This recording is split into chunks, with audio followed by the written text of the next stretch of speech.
Anong apelyido mo, iho? Alam niyo na po yun, sister. Hindi po kasi ako mahilig dun eh.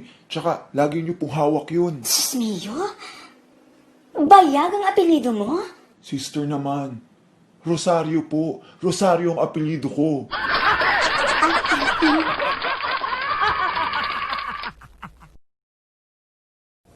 Pulgaso, telepono. Pulgaso? Ginawa mo akong pulgas, hindi man ako aso. Pulgoso! Hello? Sigarapata ito. Si Pulgas, ginugulo mo ako eh. Bakit ngayon lang tayo nag-date?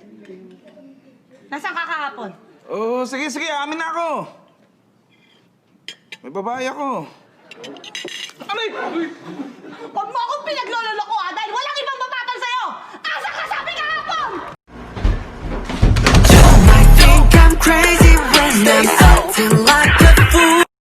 Huwag kang basta-basta matuwa kapag tinawag ka niyang baby. Malay mo, triplets kayo.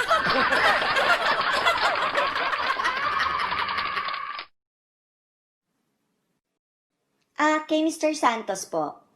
Miss, sandali. Ligawin ka siguro, no? Ha? Nasa itsura mo kasi. Talaga ba? Oo, kaya walang Mr. Santos dito. Naliligaw ka.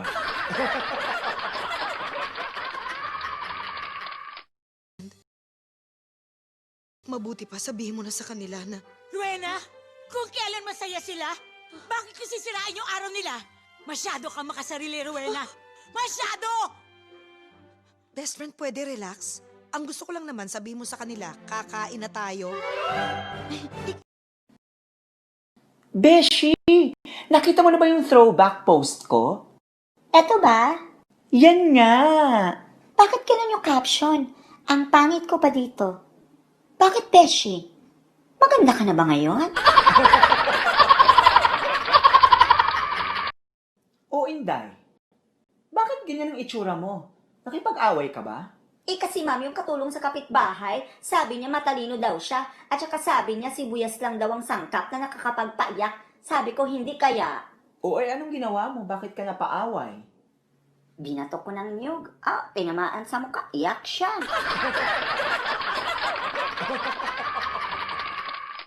Ayoko na! Tapusin na natin yung relasyon natin! Bakit? Anong ginawa ko? Ayoko na! Naisip ko na mas mahal ko pa rin ang asawa ko!